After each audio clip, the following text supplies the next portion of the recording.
So what's going to happen sometimes, like we see in this example, is I am going to give you a complex number on top, and I'm going to divide it by a real number on bottom. So let's go ahead and rewrite this so it's just in this standard form. Now remember, when more than one term shares a denominator, we can rewrite this as multiple fractions. So I can say negative 8 over 4 plus the square root of negative 128 over 4. What I did is I just wrote it as two separate fractions because both parts of the numerator have 4 as the denominator. Here we're going to take the square root of negative 128. Well, we know when we do that, the I is going to come out, and that's going to leave us with 128. So when I hit that up, I'm going to take the 128. I'm going to divide it by 2. 128 divided by 2 is 64. I know 2 is a prime number. The reason I divided it by 2 is I always divide by prime numbers, and 2 is an easy divide because half of 128 is 64. And then I see something kind of cool. I know I said always divide by primes. However, 64 is a perfect square. And what we are looking for is these squares because we are looking for a group of like numbers.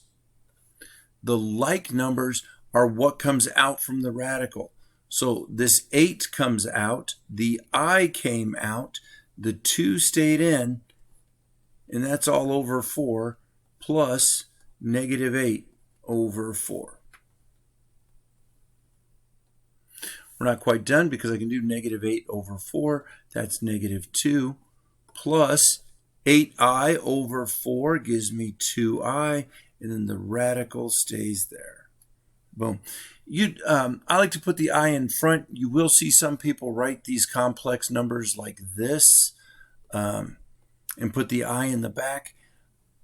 I just like it in front. If I have a radical, I like to put the radical at the end so I know what's under the radical and what's not under the radical.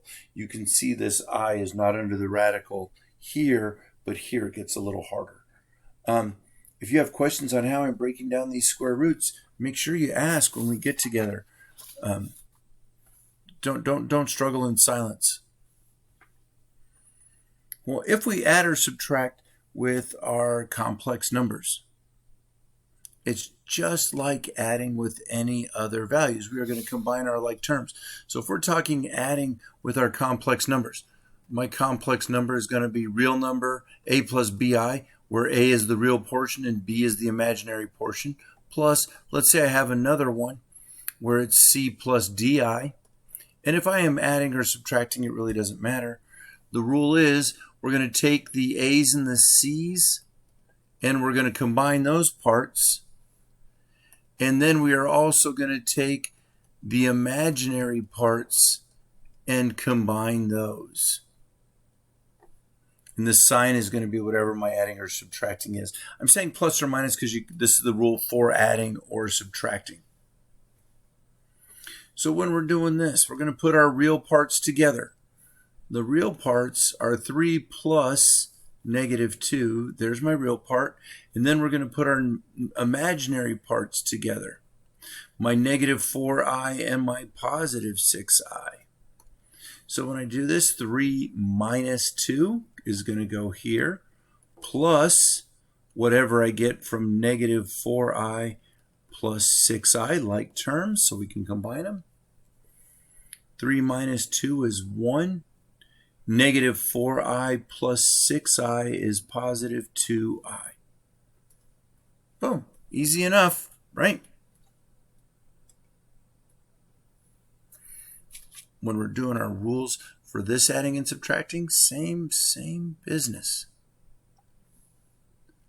Negative 4 minus 6. So I'm going to get the real portion, and then I'm going to get the imaginary portion, and we're going to put those those values together with an addition sign, however it may be. So I'm going to do negative 4 minus 6. That's my real group. And then we're doing 3i minus a negative 7i becomes plus 7i. So my answer is going to be negative 10 plus 10i. And the I just lets us know my number is imaginary. Boom. Well, can we multiply with these values? Of course we can. Of course we can. If I give you A plus BI, and I multiply that by C plus BI, or DI, I'm sorry, let's change the value so we can follow along. Well, when I multiply, I'm going to distribute everything from the first parentheses into the second parentheses. So distribute. A times C gives me AC. A times DI is going to give me ADI. Plus, distribute with the BI, CBI, plus BDI squared. Remember, I squared is -1. So then this is going to become AC plus ADI plus CBI minus BD, because I squared is -1. Now let's try it with real values so we can see what's going on. I'm going to distribute with the 2. I'm going to go 2 times 3. 2 times 3 is 6. 2 times 3 is 6. 2 times 4i gives me positive 8i. Now let's distribute with the -3i. -3i times 3 is -9i. -3i times positive 4i gives me -12i squared. Let's simplify this. So this is going to become 8i minus 9i is -i. I squared is -1. So -12 times -1 becomes +12. 6 plus 12 is 18 minus my imaginary part. Boom. Easy. Okay, let's multiply these two together. Let's square this.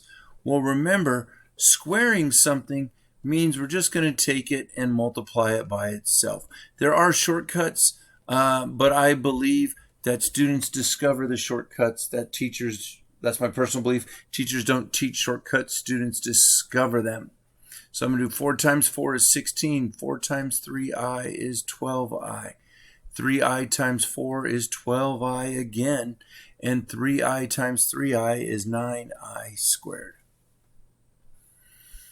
So we're going to have 16 plus 12i plus 12i is 24i. 9 times I squared is -9. So 16 minus 9 is 7. The real part always is written first, plus 24i. And the I is just letting us know that's imaginary. Boom. That's it. So I would like you to tackle number C. You're going to notice that something fun happens with example C. So if you come in with any of the questions that you might have, Gauchos, and you know what? I'm going to see you when I see you.